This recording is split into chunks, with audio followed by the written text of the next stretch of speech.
Irmãos, bom dia a todos. Nós fizemos um acordo de trabalharmos 3 textos antes de entrarmos na confissão de fé propriamente dita. Então, nós trabalhamos Cristo e a lei, que o Jeová trabalhou, e aquele texto que eu trabalhei com os irmãos, a lei de Deus. E hoje, irmão, nós iremos trabalhar no terceiro texto, que foi escrito por Francis Schaeffer.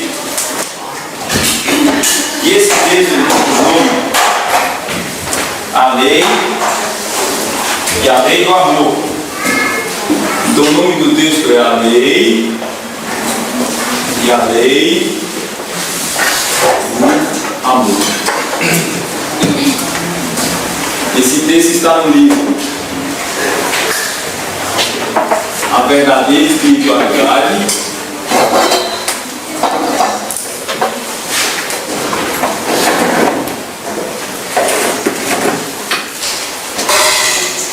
A Verdadeira Espiritualidade, de Francis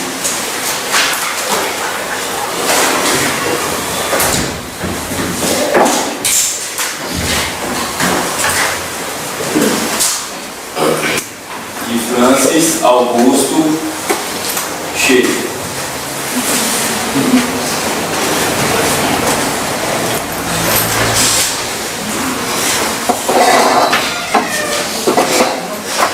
Bem, e por que esse texto é importante para nós hoje? Primeiro, porque é um texto que está dentro de um livro que trabalha sobre espiritualidade. É um tema bastante discutido hoje, a espiritualidade. E Ricardo Agreste, o reverendo Ricardo Agreste, da Presbiteriana lá em São Paulo, ele pregando um texto sobre os caminhos da pregação na modernidade, ou na pós-modernidade, na verdade, ele vai dizer que o homem pós-moderno está fechado para a religião, mas está aberto para a espiritualidade. E hoje a gente vê diversos tipos de espiritualidade. Espiritualidade budista, espiritualidade oriental, espiritualidade espírita e assim vai. E Francis Schaeffer, na década de 70 aproximadamente, ele escreve esse livro aqui, falando sobre a verdadeira espiritualidade. Eu não vou falar hoje sobre a verdadeira espiritualidade, porque o tempo não dá. Mas, se você perguntar o que é espiritualidade, eu vou dizer a você que é tudo quanto implica a relação do homem com o divino, a relação do homem com ele mesmo, a relação do homem com o seu próximo e a relação do homem com a criação. E eu vou depois, aqui dentro desse texto, os irmãos vão ver os irmãos verão as explicações disso. Eu quero começar trabalhando com os irmãos Êxodo capítulo 20. Êxodo capítulo 20. Depois faremos uma oração e depois nós falaremos um pouco sobre Francis Schaeffer rapidamente. Os irmãos saberem quem foi Francis Schaeffer.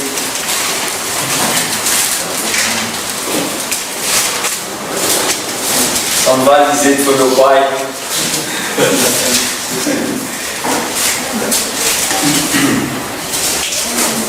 Todos acharam, irmãos? Todos acharam?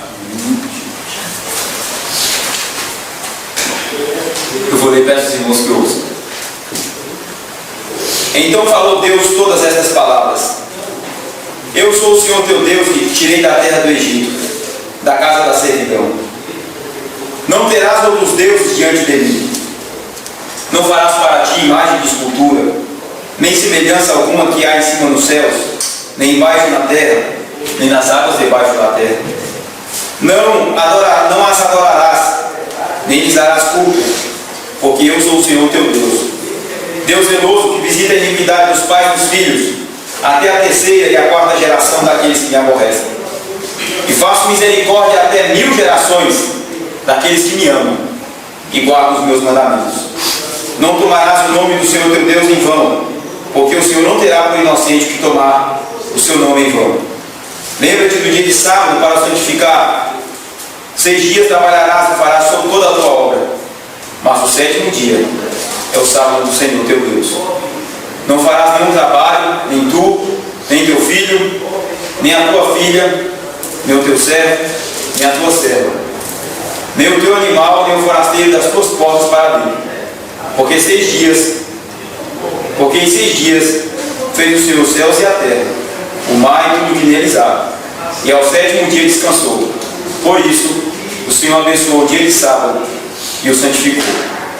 Honra teu pai e tua mãe, para que se prolongue os teus dias na terra que o Senhor teu Deus te dá. Não matarás, não adulterarás, não furtarás, não dirás falso testemunho contra o teu próximo, não cobiçarás a casa do teu próximo, não cobiçarás a mulher do teu próximo, nem o seu servo, nem a sua serva, nem o seu boi, nem o seu jumento, nem coisa alguma que pertença ao teu próximo. Guarda bem o não cobiçarás, que iremos trabalhar esse mandamento hoje.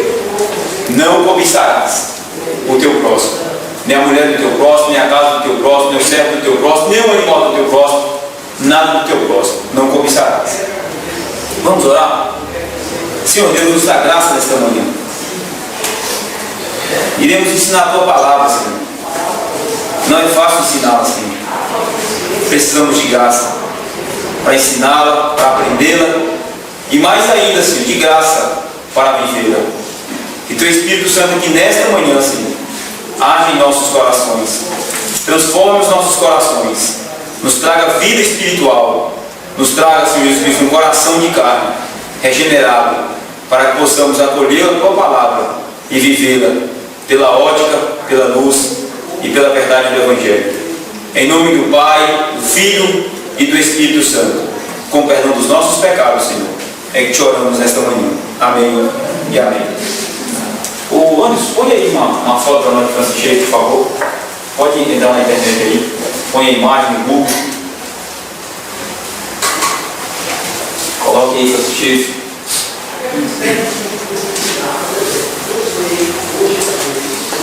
Achou? Várias? Não achou não? Eu mostro essa foto aqui então. Irmãos, Francis Schaeffer é esse senhor aqui. Essa foto aqui foi tirada quando ele já estava bastante velho, assim, uns 60 e poucos anos de idade.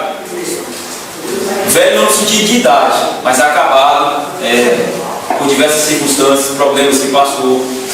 E ele foi um homem que sofreu bastante com problemas de questões existenciais. Ele teve que buscar muitas respostas dentro do Evangelho para problemas da existência humana. Deus deu a ele a graça de utilizar o Evangelho para responder muitas inquietações filosóficas do seu tempo e do nosso tempo. Deus deu a graça a ele de ser missionário, juntamente com Edith Schaeffer. Eu até salvei aí umas fotos de Edith Schaeffer. Edith Schaeffer foi a esposa dele, foi a esposa de Schaeffer. Ela e seus pais foram missionários na China. E Deus deu a graça a eles de fundarem um centro de estudos bíblicos nos Alpes Suíços chamado El Abri, que em francês significa o abrigo. E ali foram muitas pessoas, diversas classes, diversos conhecimentos, doutores, filósofos, advogados, engenheiros, teólogos, filósofos, hippies, budistas, evangélicos, ateus, católicos, judeus, mendigos, hippies, ricos, nobres, a classe média, muitos jovens que abandonaram seus lares cristãos em busca de respostas que os seus pais não puderam dar-lhes. Os seus pais, nas suas vidas muito rotineiras e acomodadas a um falso evangelho, a uma falsa vida de piedade, e muitos jovens abandonaram as igrejas nessa época em direção ao movimento hippie e foram até o El Abri buscar respostas dentro do Evangelho para as suas inquietações dos seus tempos, para as perguntas do que é liberdade, o que é filosofia, o que é a existência humana, qual o sentido de viver, qual o significado de vir a este mundo. E ali Francis Schaeffer, com a graça de Deus, juntamente com Edith Schaeffer, conseguiu aconselhar inúmeros jovens, aconselhar e resgatar muitos jovens das drogas, da prostituição, devolver esses jovens aos seus lares, às suas igrejas. Através desse ministério, Francis Schaeffer escreveu aproximadamente 40 livros, juntamente com a sua esposa, e eles conseguiram influenciar uma geração de crentes.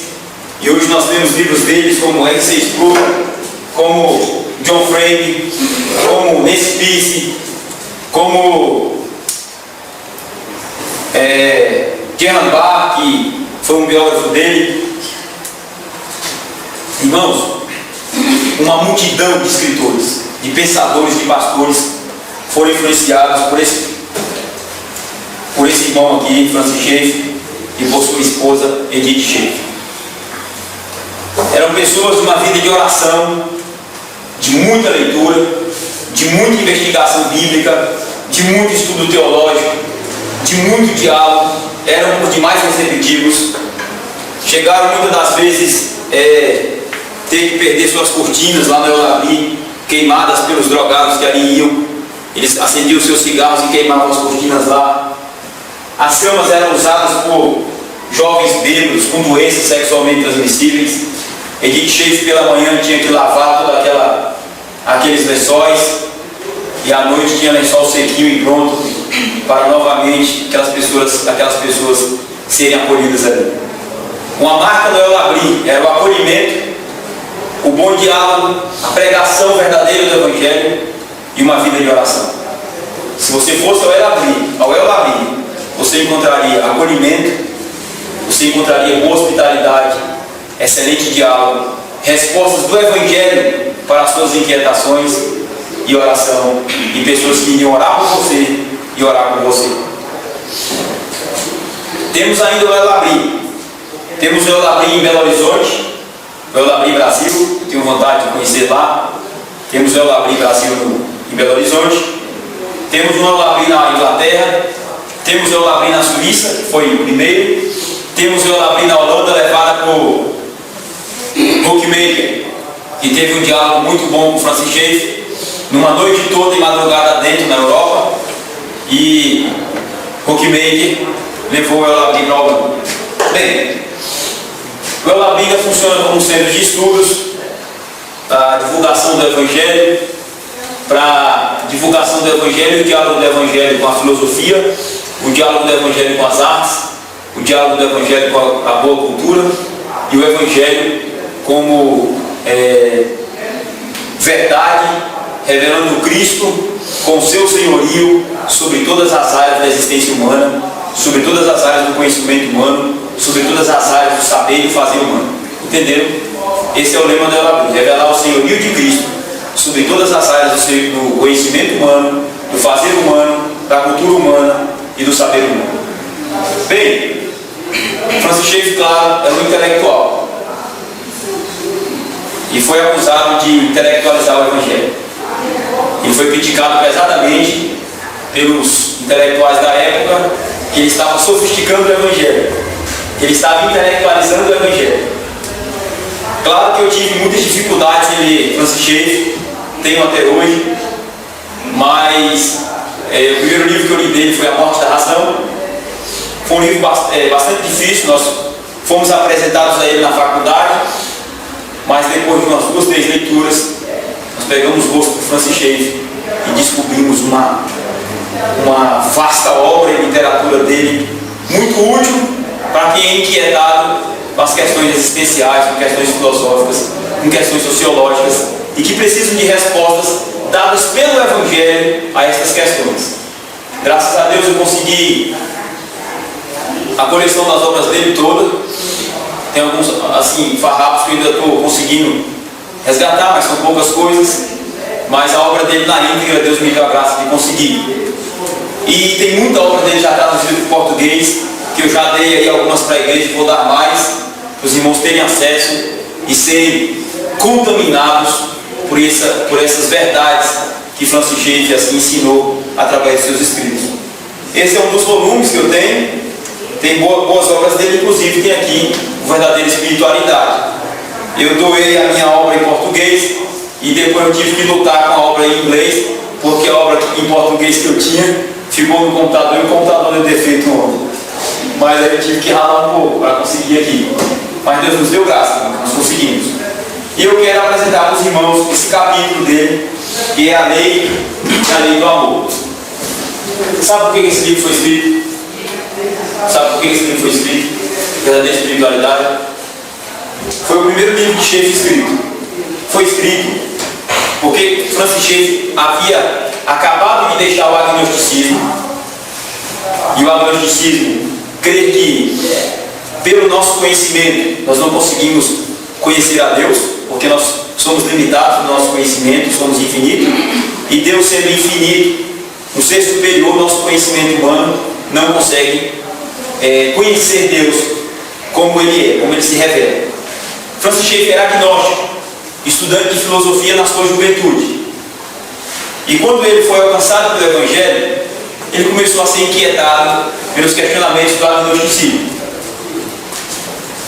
E ele começou a trazer esses questionamentos da filosofia agnóstica para dentro do Evangelho e buscar resposta. Chegou um ponto que ele disse: a igreja não tem me dado respostas. Os evangelhos dos meus dias não têm me dado essa resposta. E eu vou orar, pegar a minha Bíblia, vou orar. E ele passou semanas orando, somente ele e a Bíblia, e pediu para Edith Schaeffer, minha esposa, ore por mim nesses momentos. Que eu vou, agora nesse momento, eu vou precisar de que o Evangelho me dê as respostas que eu preciso, para eu saber se de fato o Evangelho é verdadeiro, para eu saber se de fato o Evangelho se valida como verdade para o ser humano como um todo, como resposta de Deus para nós. E ele começou a orar e estudar o Evangelho. E Deus foi dando a ele essas respostas que formaram um conjunto de estudos.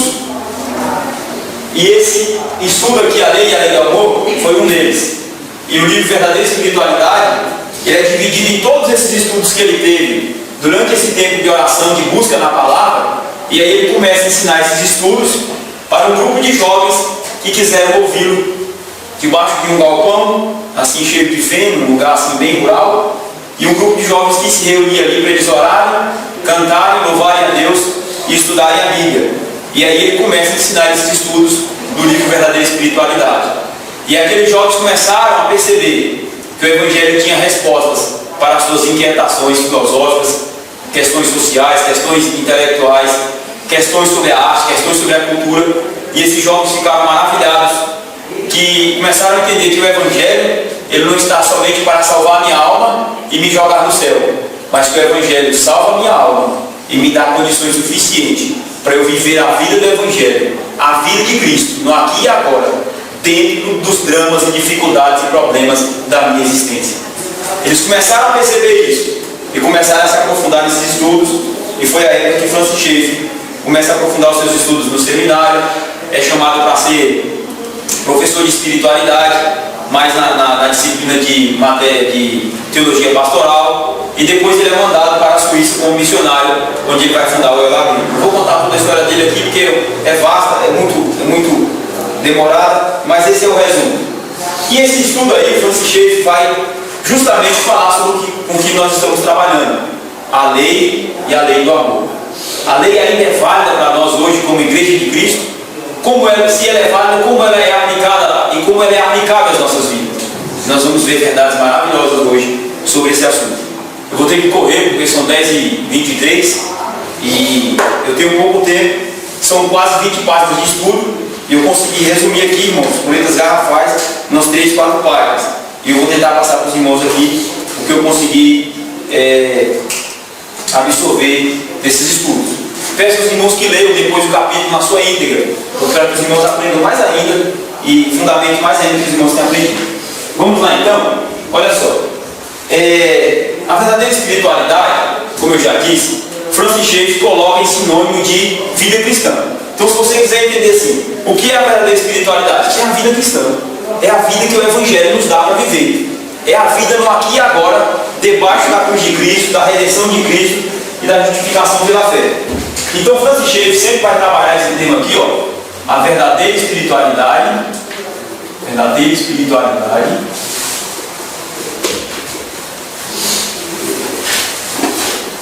Para ele também é vida cristã.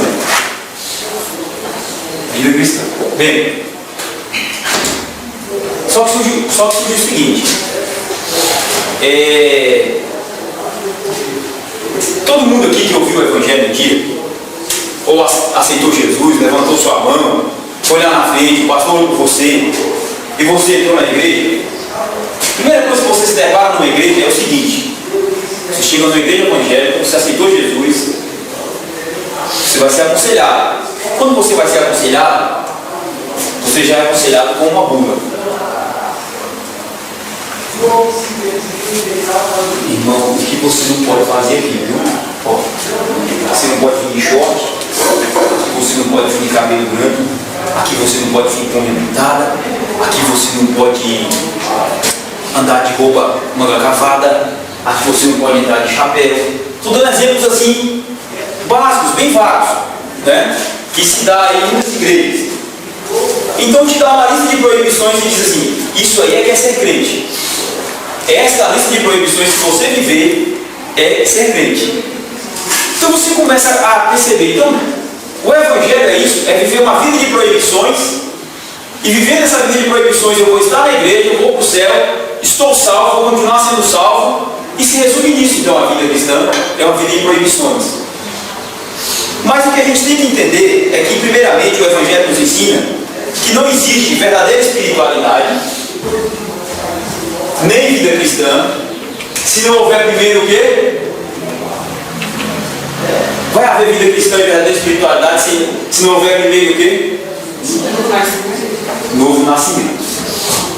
Então não haverá, irmãos, vida cristã e verdadeira espiritualidade sem o novo nascimento, que também é chamado de regeneração. Regeneração. Novo nascimento e regeneração, o que é? O que é? É o Espírito Santo de Deus trabalhando no meu coração para que eu agora faça o quê?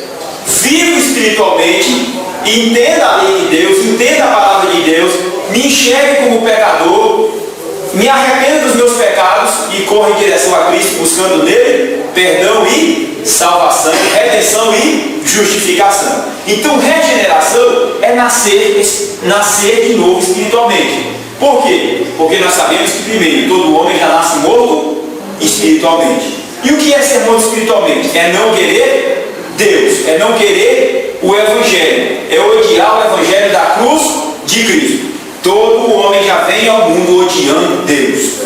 Todo ser humano já vem ao mundo odiando o Evangelho de Cristo Jesus. Ele nasce morto em delitos e em pecados. Então, portanto, nós entendemos que não haverá verdadeira espiritualidade nem vida cristã se não houver verdadeiro nascimento. Se o Espírito Santo de Deus não regenerar, não mudar os nossos corações, se Deus não nos der fé para crermos na obra de Cristo, e se Deus não nos der o verdadeiro arrependimento para nos arrependermos dos nossos pecados e irmos em direção a Jesus Cristo. Entendido até aqui? Então, assim como na vida real, a vida cristã e a verdadeira espiritualidade só acontece quando eu nasço de novo. Na nossa vida real e biológica, só vai acontecer quando eu nasço, não é verdade? Quando eu venho a este mundo. Então, este nascimento também acontece na vida espiritual. Ou seja, assim como acontece na vida biológica e na vida real, na vida espiritual também, ela só vai começar e acontecer através do novo nascimento.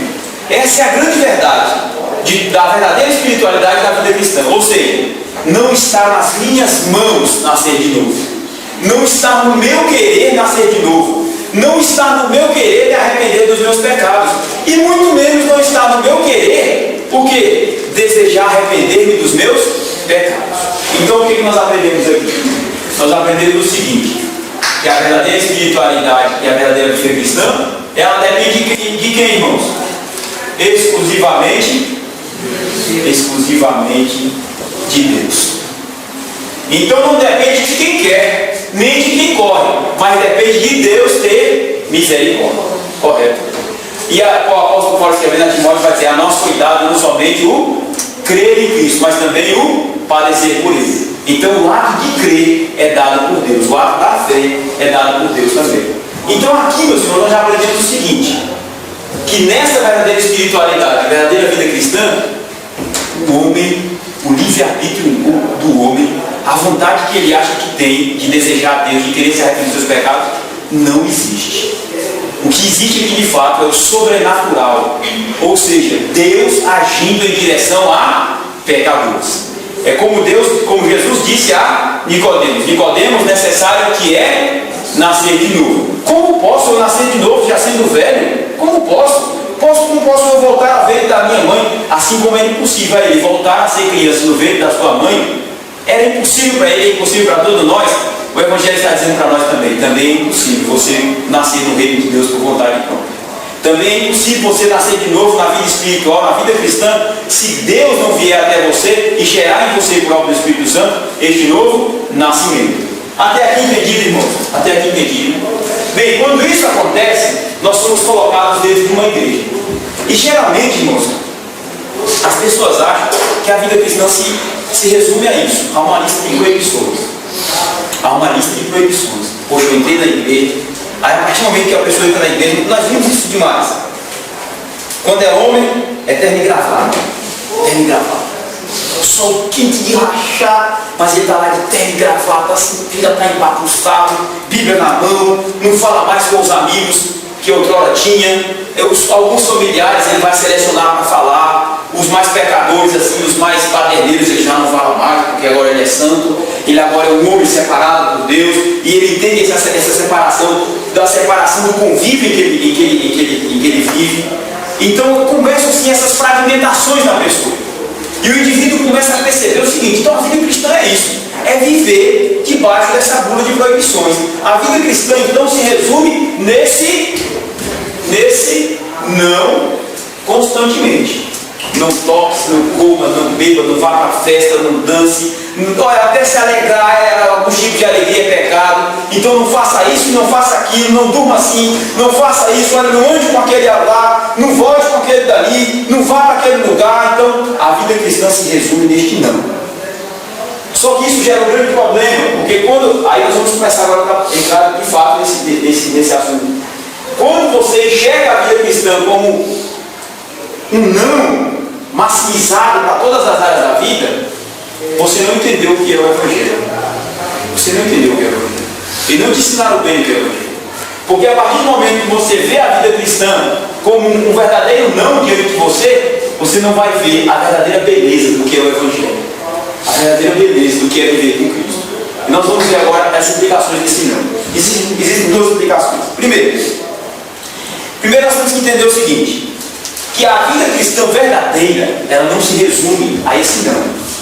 Mas a vida cristã verdadeira, ela começa com o novo nascimento, e a continuidade dessa vida verdadeira, ela é o quê? O desenvolvimento dessa vida verdadeira, o amadurecimento dessa vida verdadeira com Cristo, ela é o quê? Como é que é o nome? Santificação. Então, ao invés de ser esse não, a verdadeira espiritualidade, irmãos, a continuidade desta vida chama-se santidade ou santificação, que é o que? Crescimento espiritual, e também, irmãos, é o que? Amadurecimento.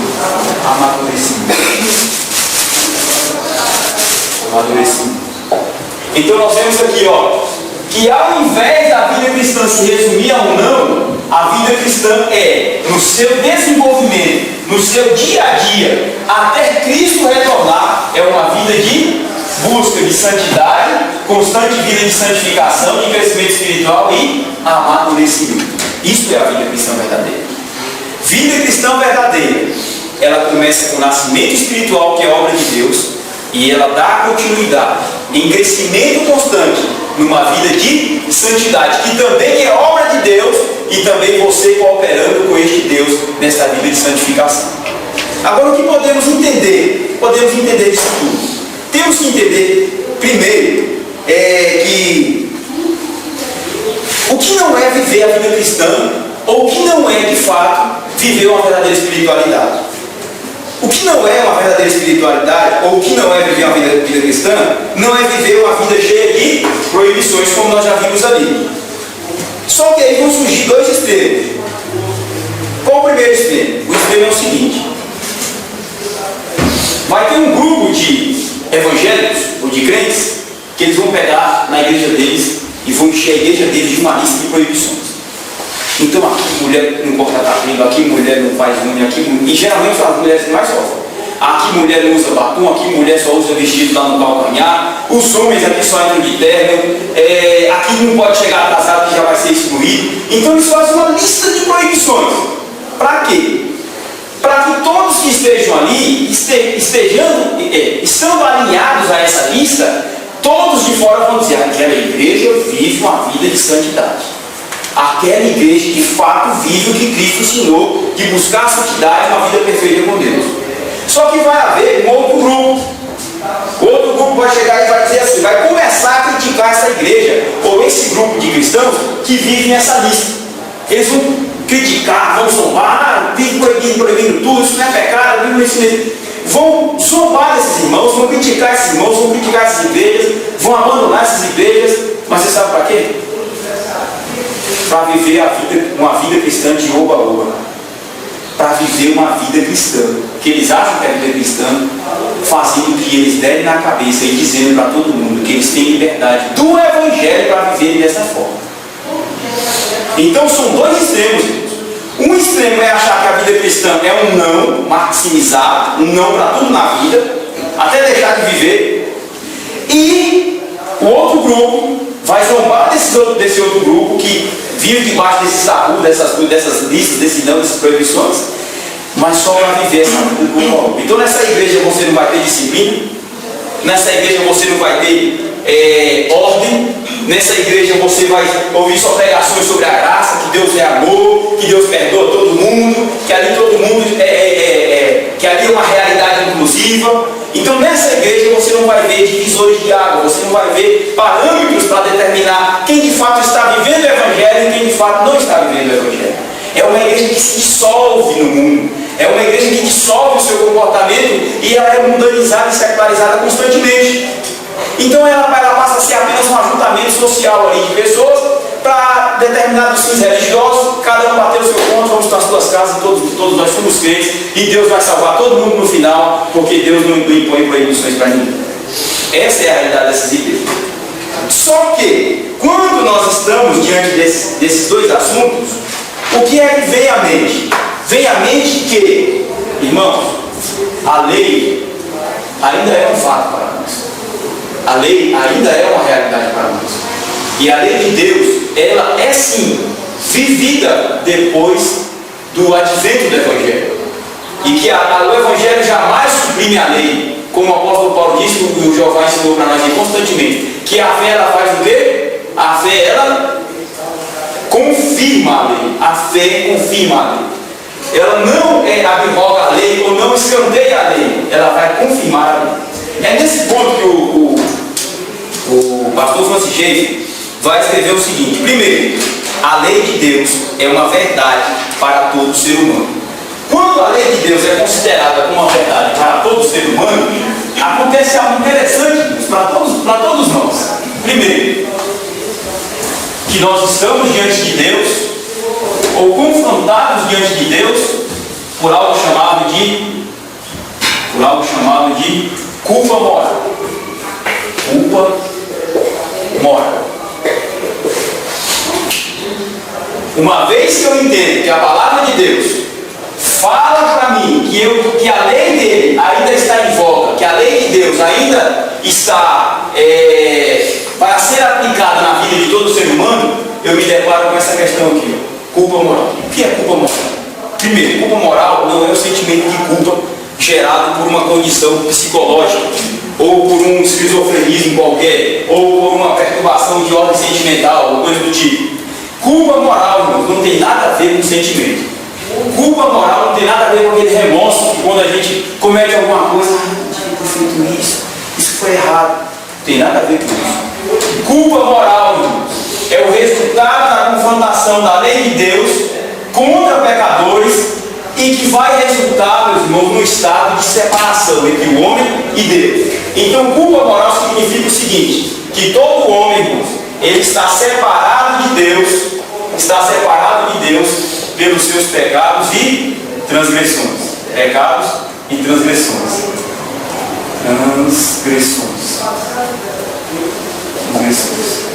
E esses pecados aqui podem ser tanto transgressões como podem ser por intenções.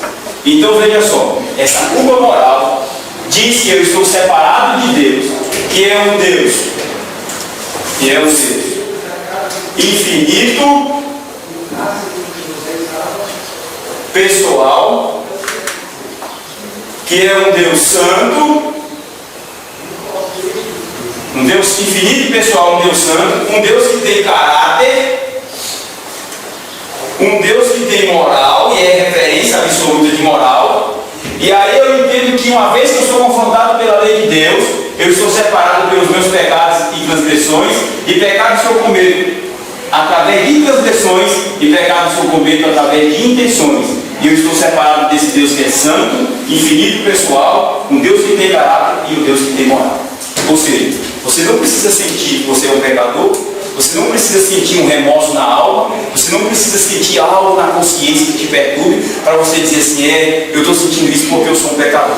Antes de qualquer sentimento, antes de qualquer resultado dessa culpa na consciência humana, que ela vai ter resultados na consciência humana, você é culpado moralmente diante de Deus. Então todo ser humano que vem ao mundo, as crianças que nasceram e que hão de nascer, todas elas já nascem debaixo dessa culpa moral. Ou seja, todo ser humano já vem ao mundo devendo a Deus uma resposta. Entenderam aqui, irmãos? Entenderam isso aqui? Sim. Eu também tenho entendimento que tem um período da inocência, né? Que depois de cometer o pecado, entre aspas, depois que o ser humano vai crescendo, vai entendendo o que é errado, sai daquele período de inocência que ele comete pecado. Sim. Já nasce pecador. Já nasce pecador. Desde o primeiro dia de nascimento. Muito bom, irmão. Então, meus irmãos, já que vocês entenderam, eu quero fazer uma pergunta para os irmãos. Quais são os resultados dessa culpa moral na minha e na tua vida? Na vida prática. Só o que não presta. Quais são os resultados dessa culpa moral?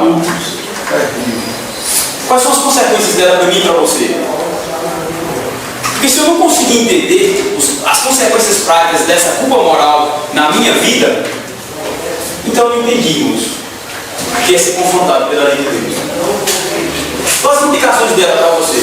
Com relação a Deus, primeiramente. Separação. Se eu falo em separação, no que se resume separação?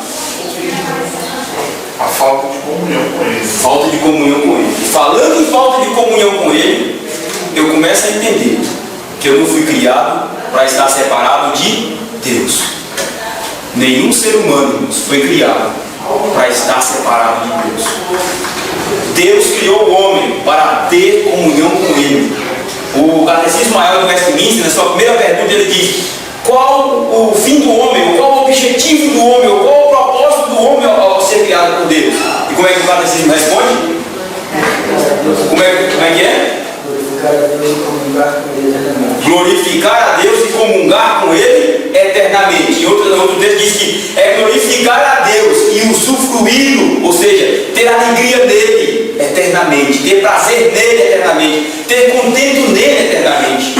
Então o propósito do homem, irmãos, o propósito que Deus criou o homem foi para glorificar a Deus e viver em comunhão com Ele, comunhão eterna com Ele, glorificá-lo, bendizê-lo, adorá-lo, deleitar-se neste Deus que o criou, ter prazer total em Deus e não em si mesmo, ou não ter prazer na criação acima de Deus, mas ter prazer somente em Deus acima de todas as coisas.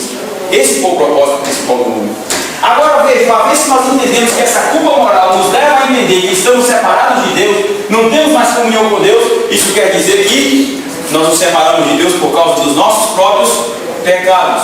Agora, quais são as consequências de estarmos separados de Deus? Quais são as consequências? Como é que é? Como é que fica o relacionamento com o próximo? Fica bom, não fica? Todo mundo é amigo de todo mundo, não é verdade? Rapaz, a gente é cheio de amigos. Os vizinhos que jogam lixo na nossa porta são os nossos amigos, né? Os que ligam o som alto a madrugada toda também são os nossos amigos, não é verdade? Como é que fica? O mercado de trabalho é uma competitividade acirrada constantemente, é um querendo puxar do outro para conseguir o lugar do outro, não é verdade? Então nós estamos vivendo mil maravilhas, estamos todos unidos, somos todos irmãos, em comunhão de mãos dadas assim para o céu, cantando glória, glória, aleluia, amém. Não é verdade? É assim que acontece, irmãos? Mas acho que o princípio é que uma vez que eu sou inimigo do Criador, Sim. eu sou inimigo da criação que ele tem. Muito bom. Então você usou agora a palavra-chave. Nós nos tornamos inimigos de Deus por essa culpa moral. Essa culpa moral. E sendo inimigos de Deus, eu me torno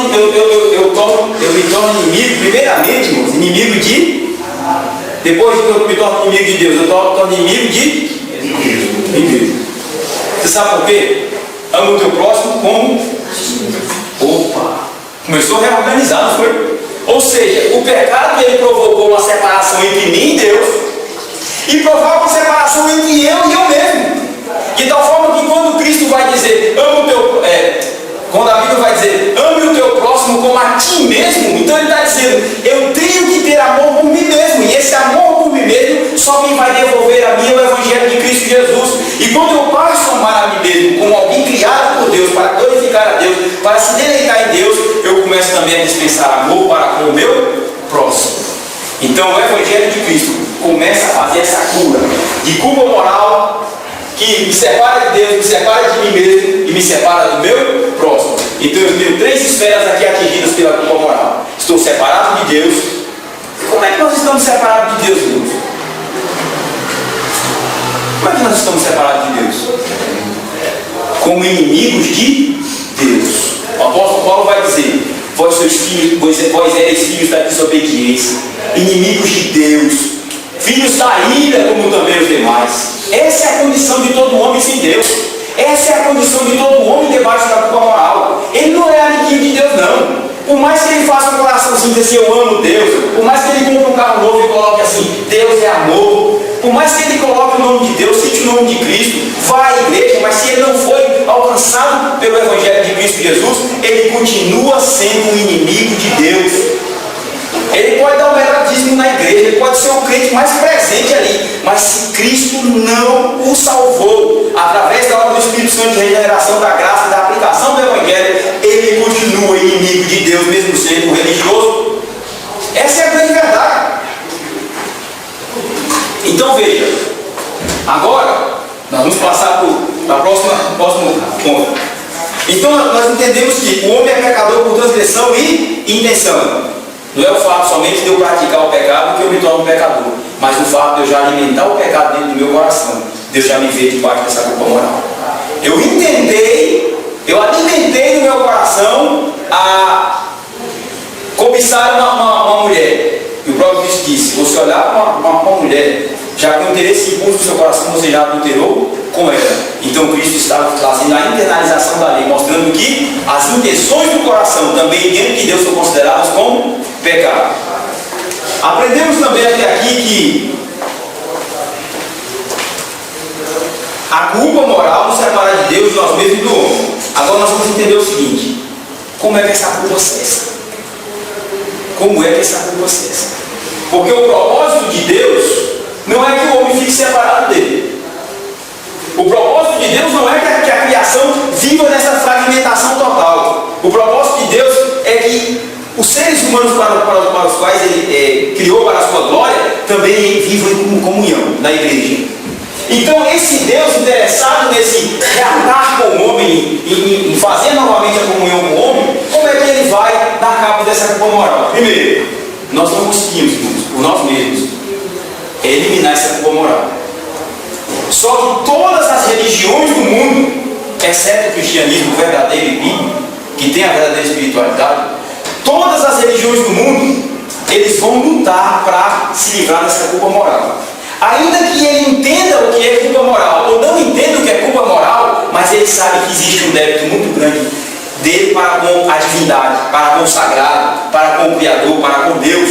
Então ele vai procurar de todas as formas tentar reparar esta culpa moral.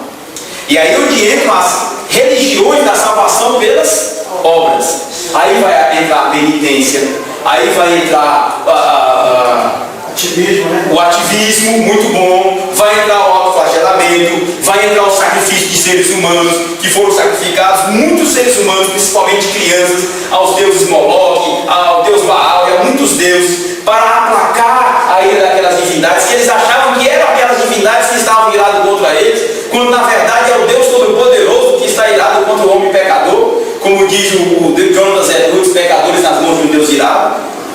Então toda a sociedade ela vai ter um meio de criar uma religião, de criar uma certa espiritualidade para que através das suas ações ela tente aplacar ou eliminar essa culpa moral diante deles para com Deus. Toda a sociedade vai criar esses meios de tentar reparar essa culpa moral. E aí os irmãos podem percorrer todas as sociedades antigas, os livros de história, de sociologia, de antropologia, os irmãos vão entender que o homem vai procurar, através dos seus próprios esforços, se livrar dessa culpa moral. Certo? E nas religiões mais modernas, como é que se repara essa culpa moral? Ajudando a velhinha a atravessar a rua, né? Fazendo cestas básicas, na fome do povo. Nessa época de frio é uma época ideal. Quem quer ser salvo pelas obras, é a melhor época que tem essa época. Que você vai arrumar luz para quem está com frio, você vai fazer um sopão todo dia para dar para os desabrigados, tá? Essa época é a época do Natal. Para quem quer salvação pelas obras, é a melhor época de todo mundo. Então as pessoas acham que fazendo bem ao próximo, que fazendo orfanatos, ajudando o velhinho a atravessar a rua, protegendo os desabrigados, fazendo essas obras todas que já é obrigação nossa de fazer pelo próximo, eles acham que vão estar o quê? Ganhando pontos ganhando crédito para com Deus e achando que vão estar livres da sua culpa moral. Mas o que é que a Bíblia diz? É que nenhum de nós conseguimos reparar o quê? Esta culpa moral. Que para reparar essa culpa moral, primeiramente é o próprio Deus que tem que estar interessado. Se Deus não estiver interessado em reparar essa culpa moral, por mais que sejam os nossos esforços e por mais que se derramem sangue de animais e de seres humanos, não se repara essa culpa moral.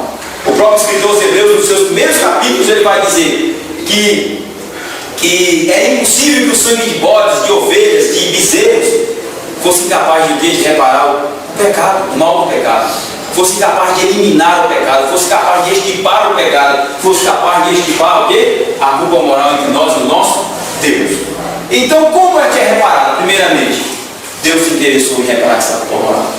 Deus se interessou em reparar essa culpa moral. Deus se interessou. E como é que Deus fez para reparar essa culpa moral? Deus enviou Jesus Cristo como seu como nosso único e suficiente Salvador. E pela obra de Cristo lá na cruz do Calvário, pelo seu sangue derramado, pela sua vida ofertada a Deus, pela sua vida antes da cruz, uma vida de santidade, uma vida que viveu toda a lei de Deus, uma vida que viveu debaixo da lei de Deus perfeitamente em tudo, que agradou a Deus em tudo, e que por fim ainda pagou o que a lei reclamava para todo pecador, que era o quê? Toda alma que pecar, esta morrerá. Ele sem pecado entregou a si mesmo como oferta agradável a Deus no Calvário, derramou seu sangue puro carmesim, e através desta obra dele, da sua ressurreição ao terceiro dia, através da obra de Cristo no tempo, no espaço e na história do ser humano, esta obra de Cristo é poderosa para arrancar do pecador e diante do pecador e entre o pecador e Deus a culpa moral. Então qual é a solução? E qual o reparo para a culpa moral? A obra bendita de Cristo Jesus, consumada no tempo e no espaço e dentro da nossa história por pecadores rebeldes e perdidos. E ele fez isso para a glória de Deus e para que todo pecador que Deus deu a ele fosse livre dessa culpa moral. Correto aqui? São as bases, o mais básico que os irmãos estão entendendo aí. Aqui já tem gente que está querendo que eu já adiante a aula, porque já ouviu isso mais de 1000 vezes. Mas eu quero dizer a vocês, irmãos, esse é o básico da verdadeira espiritualidade, é o básico da vida cristã, que todos nós temos que, mais do que aprender, ter no coração aplicado pela obra do Espírito Santo. Não adianta você ter isso na cabeça, não adianta você ter isso decorado, ou você ter isso na sua biblioteca particular, nas confissões de Westminster, nas obras teológicas de Charles Hodge e e etc., se o Espírito Santo não gravou isso no seu coração, para você viver pacificado diante de Deus, pacificado consigo mesmo, pacificado com o teu próximo, quando o Espírito Santo de Deus aplica verdadeiramente o Evangelho na vida de um pecador. Não adianta. Se você não tiver essa verdade aplicada no seu coração pelo Espírito Santo, pela obra da graça do Evangelho, por mais que você tenha isso na cabeça, você nunca participou do que é verdadeiramente a vida cristã. Você nunca viu o verdadeiro colorido e brilho da vida cristã. Você nunca deleitou, você nunca teve o deleite de saber o que é o sabor de viver o Evangelho. Não vai dizer que é o sabor de mel, não. Então veja, vamos agora avançar. Agora, como é que eu me aproprio? Como é que o pecador se apropria desta ação reparadora da culpa moral, que é a obra perfeita de Cristo no Calvário? Como é que o pecador se apropria? Como é que o pecador se apropria? Como é que ele recebe essa obra de Cristo e a pessoa de Cristo, os méritos de Cristo na vida dele, para que ele seja salvo da culpa moral? Como é que ele recebe? Crendo. Através da fé. E para crer e para ter fé, quem é que dá fé? Vocês têm certeza? A fé não vem do coração do homem a este mundo. Como diziam alguns, que a fé era como você já viu uma fogueira assim, que passa a noite toda apagada, e de manhã você quer tomar um café, chega lá e dá uma soprada assim, acende as brasazinhas. Só que ela está coberta de cinza, né, a brasa. E aí tem uns pregadores por aí que dizem, não, a fé está no coração de todo homem. Como um carvãozinho que está para se apagar, e chega o Espírito Santo e assopra, e aquela brasa acende ali, vira fogo, incendeia o coração do homem e ele passa a crer em Deus. Irmão, a Bíblia não ensina isso. A Bíblia ensina que nós fomos mortos em delitos e em pecados. Todo mundo que nasce morto em delitos e em pecados, ele não tem fé no seu coração. No lugar da fé, o que é que ele tem? No lugar da fé, ódio, rebeldia contra Deus, aversão contra Deus, inimizade contra o seu Criador. É isso que ele tem. Mas se você pregar isso na sua igreja, você vai ficar sozinho. Você não vai ter dízimo, sabe? Sua igreja não vai ser famosa, você não vai ter programa de rádio e televisão.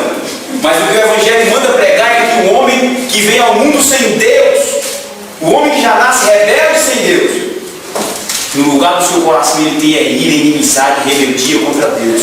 E ai dele se Deus não vier a favor dele para salvar o redimido. Entendeu? Essa é a verdade do Evangelho. Então é através da fé que o pecador se apropria dessa obra de Cristo lá do Calvário. É através da fé que o pecador vai se apropriar dessa obra de Cristo lá no Calvário. E essa obra, ela é o quê? Dom de Deus. E se é dom de Deus, depende da minha vontade, depende da minha família, depende do meu dinheiro, depende da minha capacidade intelectual, depende do carro bom do ano que eu tenho, depende do meu curso de teologia no Calvin College, depende dos meus estudos e da minha vida pregressa dentro da igreja. Não depende. Depende de Deus conceder a quem Ele quiser, a quem Ele tomar por filho, a quem Ele quiser reparar este dano terrível que a culpa moral trouxe, que é o quê? A separação entre Deus e pecadores. Correto? Então é através da fé. Então vamos lá agora. A porta espiritual da verdadeira espiritualidade acontece somente quando Cristo é o nosso Salvador. Isso acontece quando nascemos espiritualmente, o novo nascimento, a regeneração. Começa então a vida espiritual com a verdadeira espiritualidade. E deve ser assim porque estamos afastados de Deus por nossa culpa moral. Deus existe, Deus tem um caráter, Deus é santo e Deus é a referência absoluta de moral. Então, esse é o resumo da primeira parte. Indo agora, irmãos, para a terceira parte, nós aprendemos o seguinte.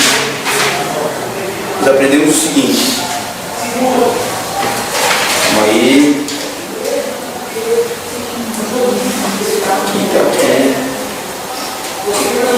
Sim.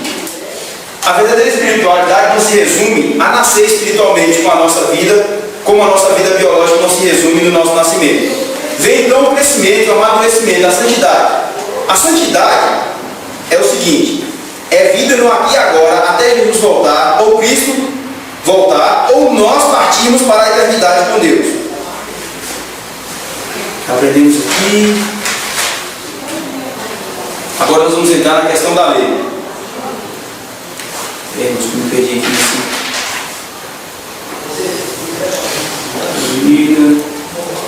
Sim. Agora eu quero que os irmãos abram para nós em Romanos capítulo de número 7. Romanos capítulo de número 7.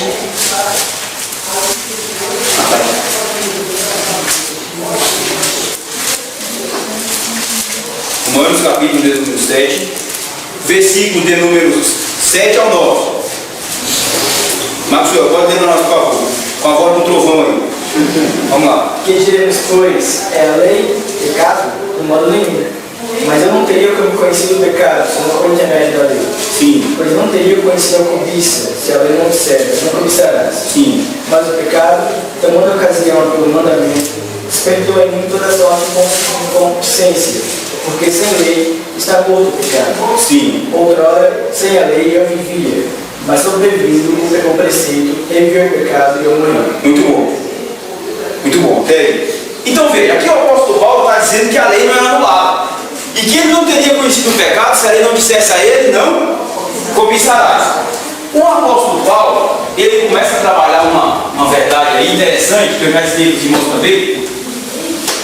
E claro, que ensinei a partir do momento em que eu entendi esse estudo aí que nós estamos aprendendo agora. O apóstolo Paulo ele nos leva a uma questão interessante. Primeiro, que uma das características principais da vida espiritual, ou da verdadeira espiritualidade da vida cristã, é que a vida cristã,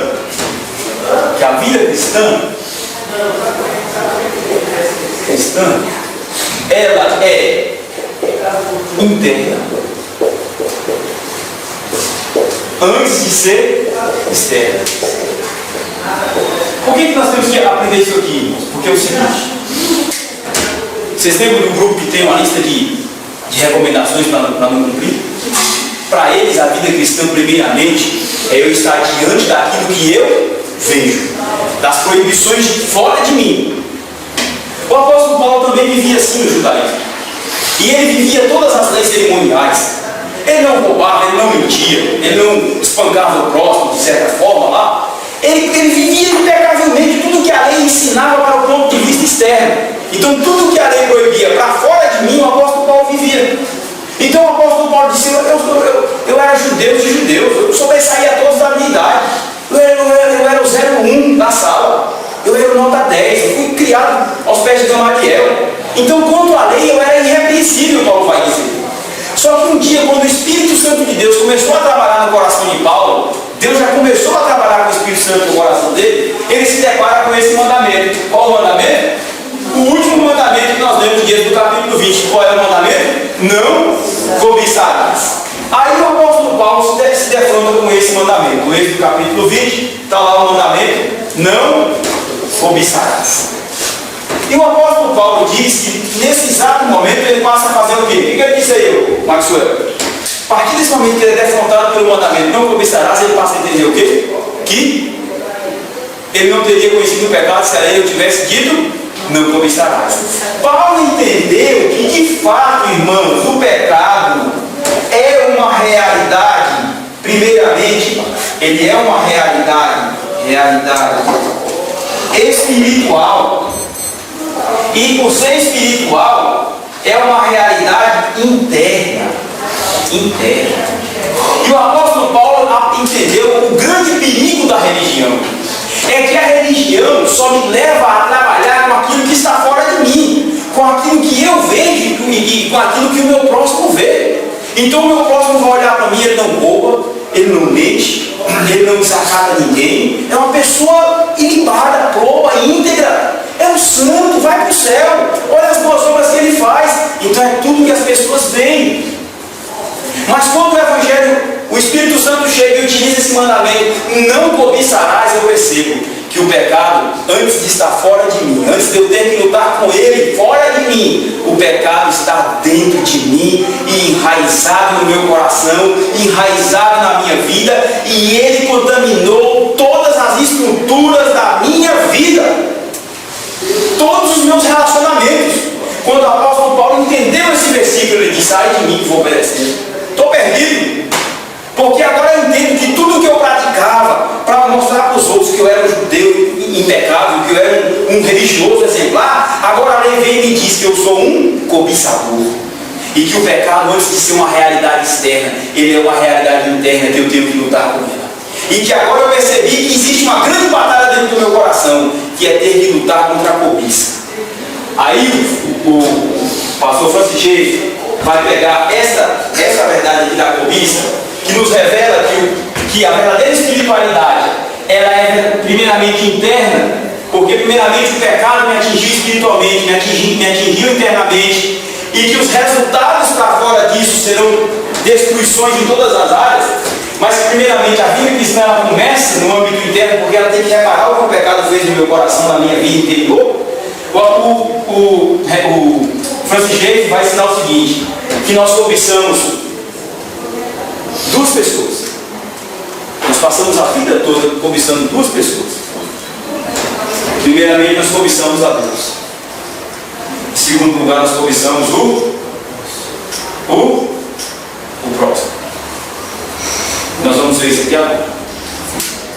Por isso que esse grande mandamento, ele mostra que a lei não é uma lista de proibições, somente proibições externas. Esse grande mandamento que está lá no rodapé, no fundamento de toda a lei, ele está mostrando que toda a lei para cima ela é espiritual, antes de ela ser algo externo. Ela está preocupada com o meu homem interior. Entenderam isso, irmão? Entenderam isso mesmo de verdade? A cobiça, ela nasce aqui dentro. E ela vai ser a fonte de todos os pecados contra Deus e contra o próximo. E a lei se divide em quantos? Ela se divide em quantas partes?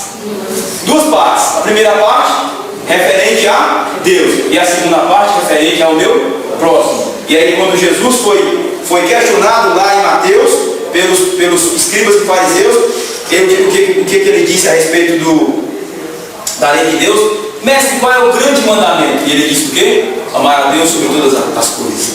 E o semelhante a este, como Jeová que ensinou para nós, e semelhante a este é o quê? Amar ao próximo como a ti mesmo. Então, ou seja, a lei se resumiu toda no amar a Deus e amar ao próximo como a mim mesmo. Bem, agora veja, irmãos, o que é que nós temos que entender aqui sobre a cobiça contra Deus? É por isso que todo homem é pecador contra Deus, porque ele cobiça contra Deus. Como é que nós cobiçamos Deus? Primeiramente, quando não há contentamento no meu coração, quando eu não me contento em Deus e com Deus, eu estou cobiçando contra Deus. Vamos dar um exemplo do que é não ter contentamento em Deus? Vamos lá? Alguém pode dar um exemplo? O que é não se contentar com Deus ou o que é não ter contentamento em Deus? O que é? Ninguém sabe? Não gostar de si mesmo como Deus me fez. Boa, muito bom. E o que mais?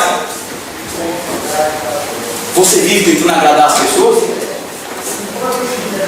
Você vive tentando vender para os outros a imagem do bom rapaz e da boa moça? Do bom vizinho, do bom colega? Você não consegue dizer não para ninguém? Porque você quer sempre ser o bonzinho para todo mundo, não é verdade? Ou não? Você quer sempre agradar o seu pai e a sua mãe, né? Tudo sujeito para que a mamãe e o papai de você assim, que filhinho maravilhoso. É o meu filho nota 10. Nós vivemos ainda em função da nossa imagem? Nós vivemos tentando agradar os outros? E até mentimos para agradar os outros, não é verdade? Nós vivemos em função de bens materiais? Temos vivido em função de bens materiais? Temos vivido? E muito. Se faltar o empreguinho, meu amigo, morre no coração.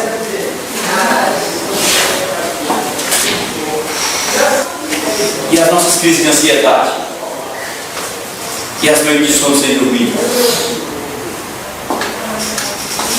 E os desesperos que nos sobem ao coração quando ficamos sabendo de alguma doença que nos atacou? Por que tudo isso, irmãos? Por que tudo isso? Acredita mais em Deus. Satisfação. Por que tudo isso, irmãos? Porque Deus está longe de nós. Por mais que nós venhamos aqui e dizemos que Deus é o nosso tudo, Na nossa prática do dia a dia, nós estamos provando para Deus que Ele está distante de nós. E que nós queremos tocar a nossa vida sozinhos.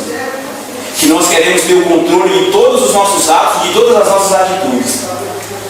Porque nós não cremos em Deus suficientemente para descansarmos dele, para nos deleitarmos dele e para dizermos assim: Senhor, tudo na minha vida e eu pertence ao Senhor.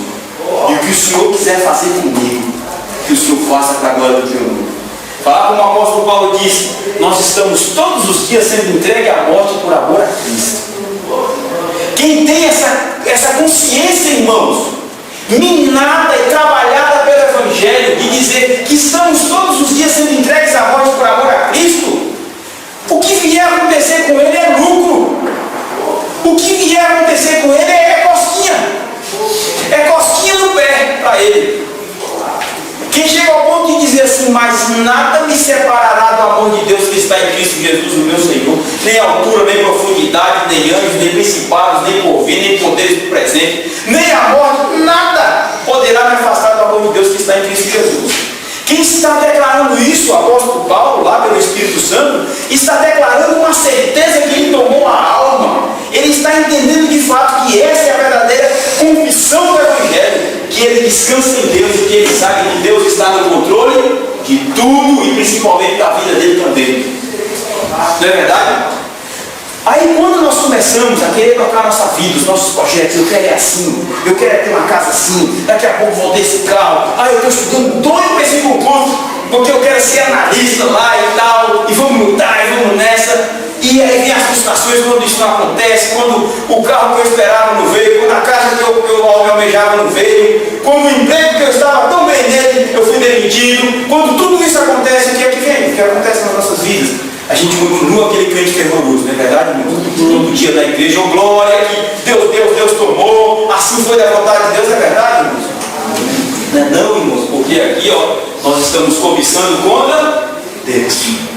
Quando nós queremos tomar conta da nossa própria vida, quando nós vivemos essa vida de inquietação, apegado no salário de 5 mil reais sem ganhar no banco todo mês, sabe? Rapaz, agora eu estou garantido 5 mil reais todo mês no banco, tá bom demais. Rapaz, agora a vida cristã é só cantar e adorar a Deus, porque está tudo bem. Não é verdade? O plano de saúde me atende em qualquer momento, nos melhores hospitais. Certo? Eu posso viajar para João Pessoa e curtir as praias lá todo ano, 2 vezes ao ano. Então veja, isso aí é bom demais. Mas isso não é deleitar-se em Deus. Isso não é confiar em Deus. E quando nós não confiamos em Deus, como aquele que escreveu a nossa história, como o salmista vai entender, e todos os dias da minha vida estavam escritos no teu livro, sem que nenhum deles ainda existisse. Quem diz isso está entendendo. A minha história é a história de Deus, não é a minha história. Eu é quem faço parte da história de Deus, não é Deus que faz parte da minha história, não. É eu quem faço parte da história de Deus. É eu quem faço parte dos capítulos da história de Deus. Entende isso? Então, quando isso, irmãos, acontece em nossas vidas, nos desesperarmos pelo que está acontecendo, perdemos o controle, frustrações, ansiedades, preocupações, desesperos, inquietações diversas, nós estamos cobiçando contra Deus. E o que é cobiçar contra Deus? É dizer o seguinte: eu é quem devo estar no controle da minha vida. Eu é quem devo tomar conta disso aqui. Aí, quando isso acontece, a oração aumenta ou diminui? Então, a oração aumenta ou diminui? Quando eu estou cobiçando contra Deus? Diminui. Ou eu nem vou orar. Porque se sou eu que estou tomando controle da minha vida, eu vou orar para Deus: oh Deus, abençoa, se for da tua vontade, passar nesse concurso aí, tem misericórdia. O Senhor é que sabe todas as coisas, mas o Senhor me dê contentamento para no coração. Quando isso está acontecendo, é porque eu estou confiando em Deus, descansando em Deus, me deleitando em Deus, tendo paz em Deus. Mas quando eu estou aqui, eu tenho que fazer assim, estudar mais 20 horas por dia, dormir só 4, eu tenho que agora fazer aqui, isso aqui, não, eu tenho que economizar. Lá em casa eu vou ter que reduzir a feira do mês, tenho que economizar para comprar um carro melhor, e começa essa paranoia toda. Estou cobiçando contra Deus. Deus não está no controle da minha vida. Eu que estou no controle da minha vida. E a oração fica só aquela oração de noite. Muito obrigado, Senhor, por tudo. Vai dormir. Então, irmãos, eu tenho que avançar, mas tem muitas outras aplicações e implicações do que é cobiçar contra Deus. Mas surge também, irmãos, a cobiça contra o próximo. Aí a cobiça contra o próximo precisa nem dizer, não é verdade? Para resumir, o Chico está ensinando aqui, a cobiça contra o próximo, ela se materializa quando eu passo a odiar meu próximo, quando eu passo a ter preconceito contra ele, quando eu passo a não querer estar com ele, quando eu passo a vê-lo como meu inimigo, como alguém que compete comigo, como alguém que está contra mim. Quando eu posso olhar para quem quer que seja, até para minha esposa, se eu começar a olhar para ela e começar a dizer assim, tem alguma coisa que eu não estou gostando, e começa a desagradar da esposa ou do esposo, ou o amigo de serviço já começa a ficar com raiva dele, ou ter preconceito contra ele, ou alguma coisa assim, irmãos, tudo isso aí está mostrando que você está cobiçando contra o teu próximo. Cobiçando contra o teu próximo. A cobiça contra o próximo nos leva à violência contra ele. E violência não é só estar e bater, não. A violência é uma palavra má que você lança contra ele. A violência é um desdém que você faz, ou um plano que você monta para que ele se dê mal no local de trabalho. A violência é a fofoca que você fala dele, que você fala contra ele para os seus amigos lá de serviço. Isso é violência. Isso é cobiçar contra o próximo. E agora nós vimos que a lei está nos empurrando para uma grande realidade. É que se eu cobiço contra Deus e contra o próximo, eu amo. E se eu amo Deus e o próximo, eu cobiço? Então essa é a grande verdade. A grande verdade é a seguinte. Irmãos, uma das grandes realidades que nos mostra que estamos cobiçando o próximo é vivermos nos comparando com ele. Alguém faz isso aqui?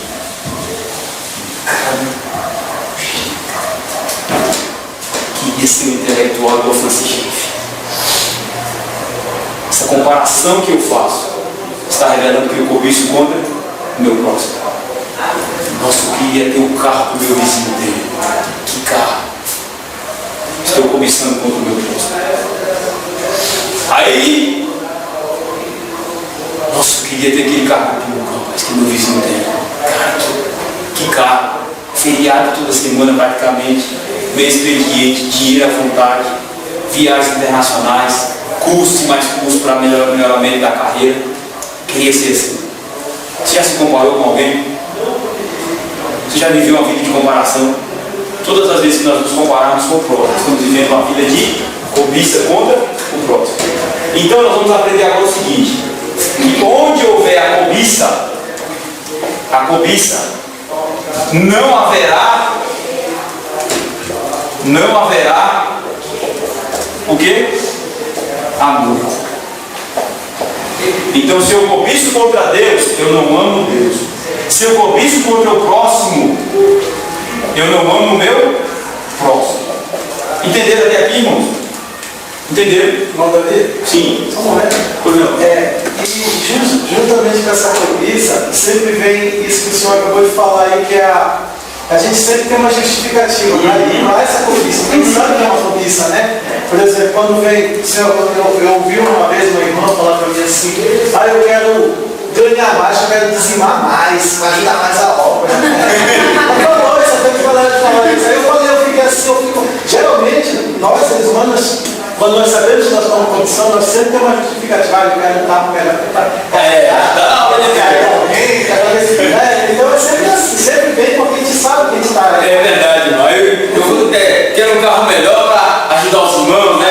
Ir para a igreja, ajudar os missionários, né? Aí quando o irmão chega com os pés cheios de lama assim, fora do teu carro assim, e os paus da frente, isso não vai dar para levar não, tem que ir para outro lugar agora. Isso não acontece, né, irmão? Isso não acontece comigo. Então, chega o irmão pobre, né? Oh Deus, eu quero uma casa assim, maravilhosa, Senhor Deus. Eu faço uma base de missionário. Aí Deus manda os missionários, só a graça. Para tu botar dentro de casa e cuidar deles. Missionário de todos os tipos de odores, higienes. E você vai ter que acolher ou provação, né? Mas assim, é a vida cristã, né? Vamos continuar. Então veja.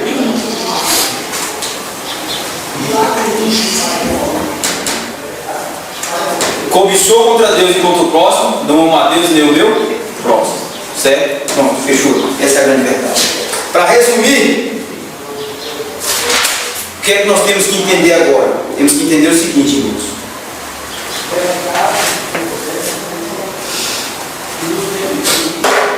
Agora nós temos um grande problema para lidar.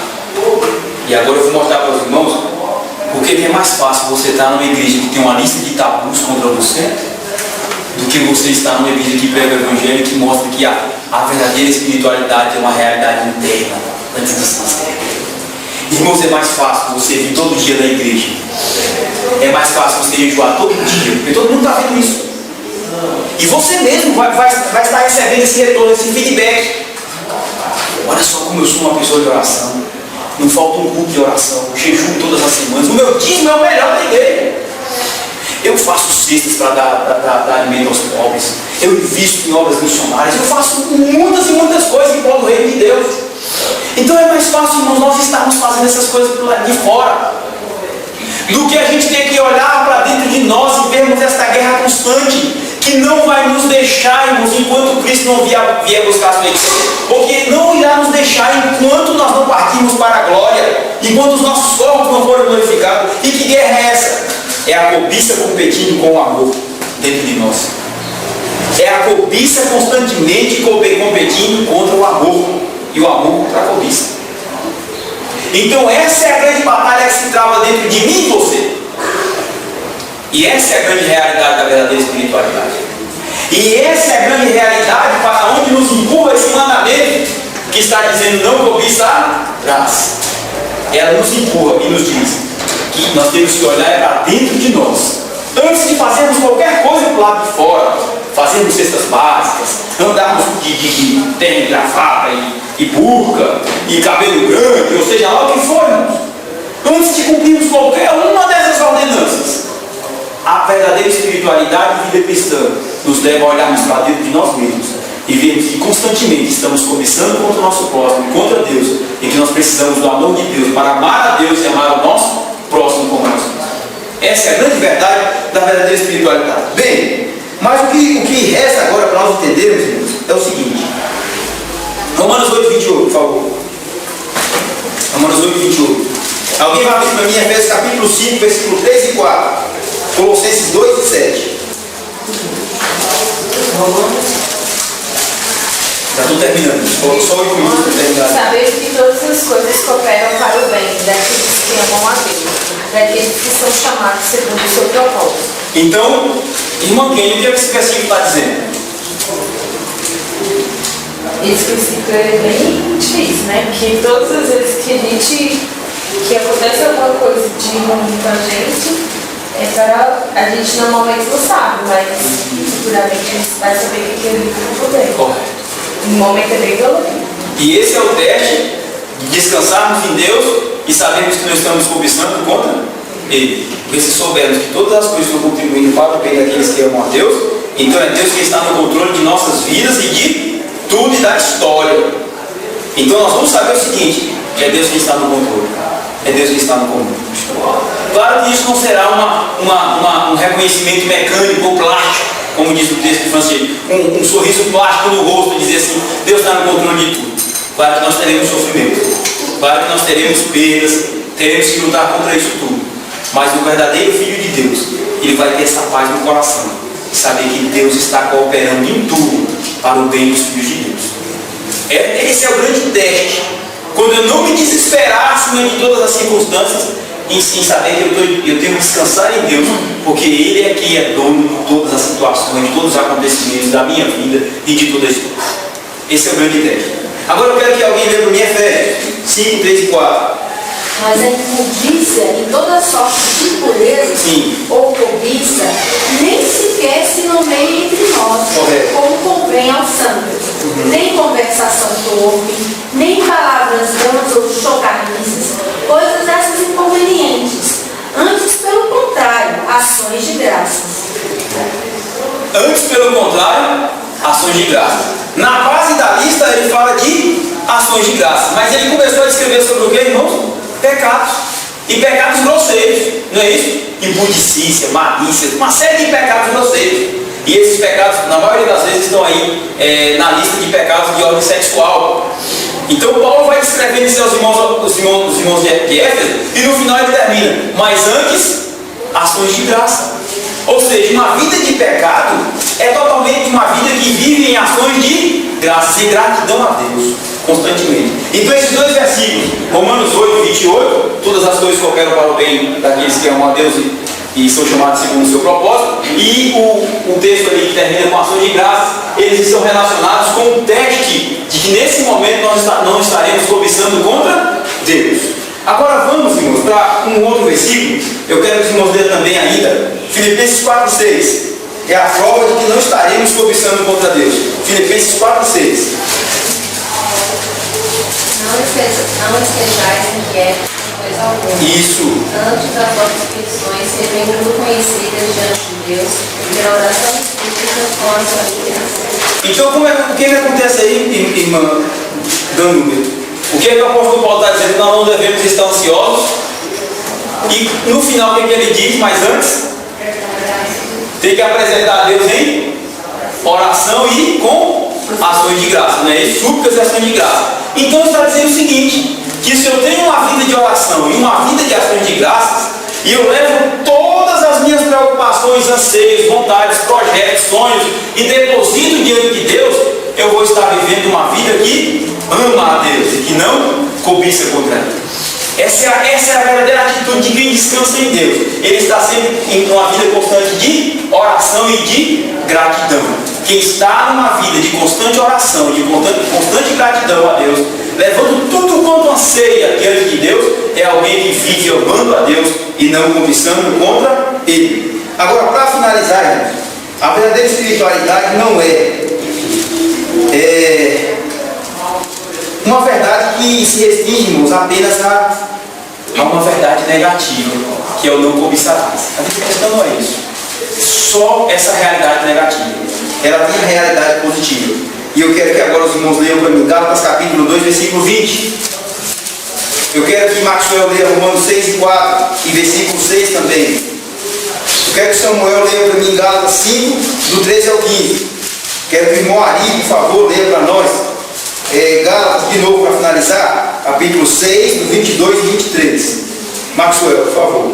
Fomos, pois, sepultados com ele na morte pelo batismo, para que, como Cristo foi ressuscitado entre os mortos pela glória do Pai, assim também andemos nós em novidade de vida. Amém. Samuel. Porque vós, irmãos, foste chamados à liberdade, e não useis da liberdade para dar ocasião à carne. Sede antes servos uns dos outros, pelo amor. Amém. Porque toda a lei se cumpre em um só preceito, a saber, amarás o teu próximo como a ti mesmo.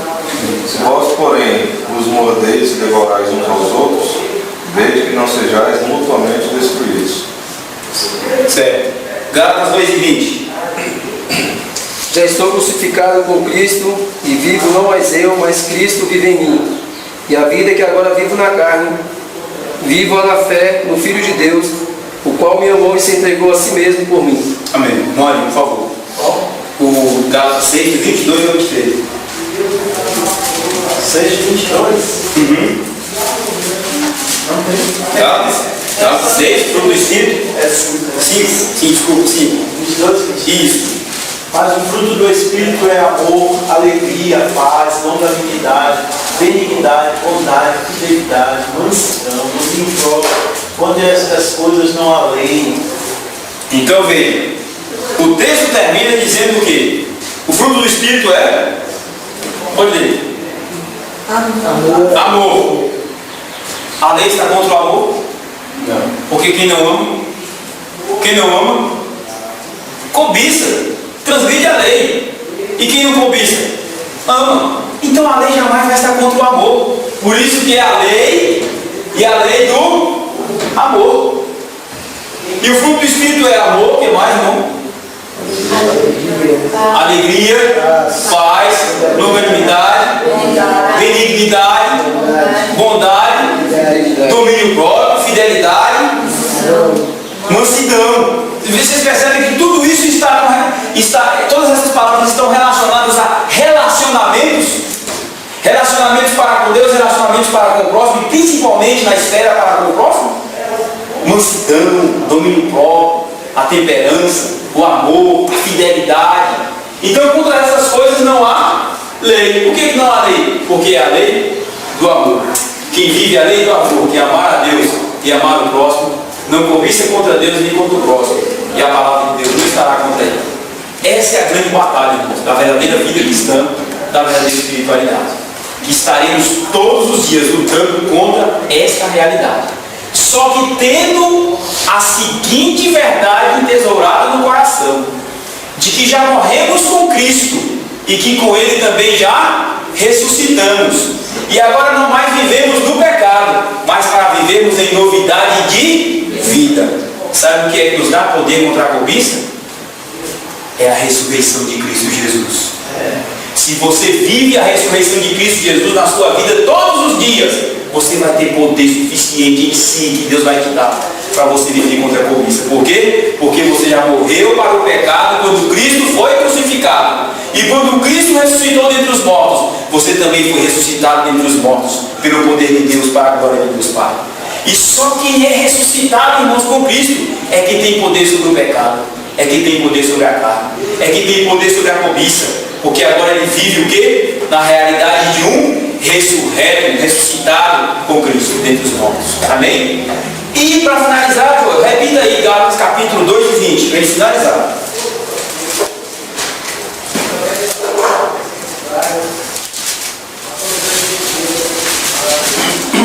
2 e 20, né? Sim. Já estou crucificado com Cristo. Amém. E vivo não mais eu, mas Cristo vive em mim. E a vida que agora vivo na carne, vivo-a na fé no Filho de Deus, o qual me amou e se entregou a si mesmo por mim. Eita, confissão, hein? Isso aqui é confissão, hein? A vida que agora eu vivo nesta realidade. Quando ele fala carne, ele não está falando na vida que ele vive no pecado, não. Carne significa realidade. Ele está dizendo essa vida que agora eu vivo nessa realidade aqui do dia a dia. Eu não vivo mais do que? Eu vivo pela fé. Porque agora eu estou crucificado com Cristo. Morri para o mundo, morri para o pecado. Estou lá crucificado com Cristo. A cobiça chega perto e eu digo para ela: estou crucificado, não posso mais cobiçar. Eu estou morto por cobiça. Não é verdade? E ele vive agora pela fé. Não é pelo que vê, não. Não é pelo carro do ano que chegou na garagem, não é pelo emprego bom que chegou, não. Não é pela saúde boa que está usufruindo, não. É pela fé em quem? No Filho de Deus, que tanto me deu bênção, né? Que tanto me deu carro bom. É isso que ele está dizendo? Que tanto me amou e assim mesmo se entregou por mim. Se Cristo não me amasse, ele não teria se entregado por mim. Se Cristo não amasse a Deus, ele não teria se entregado para salvar pecadores. Então essa é a grande realidade. Que tanto me amou e se entregou por mim. Nós temos que estar vivendo esta vida da lei do amor, chegar ao ponto de sacrificar para amar o povo de Deus, para amar a igreja, para amar o próximo e viver não cobiçando contra Deus e contra o próximo. Amém, irmãos? É um pouco difícil ensinar essas verdades, irmãos. Peço paciência, a paciência dos irmãos, e eu creio que passei para os irmãos o que o estudo de Francis Schaeffer queria passar. Mas leia esse texto na sua íntegra, os irmãos vão aprender ainda muito mais verdades. Que Deus e Cristo abençoe os irmãos. Vamos orar? Senhor Deus, te damos graça pelo que aprendemos. Te pedimos perdão pelos nossos pecados. E nos dá graça, Senhor, para que vençamos todos os dias esta batalha contra a cobiça. E que ao invés de cobiçarmos, amarmos os nossos próximos, ó Deus, como a nós mesmos. E amarmos ao Senhor sobre todas as coisas. Nos ajuda, é o que nós te pedimos. Que o Senhor nos dê clareza no entendimento. Que o Senhor aplique essas verdades aos nossos corações. E que possamos, de fato, Senhor, viver o Evangelho da glória de Cristo Jesus. Em nome do Pai, do Filho e do Espírito Santo. Amém e amém.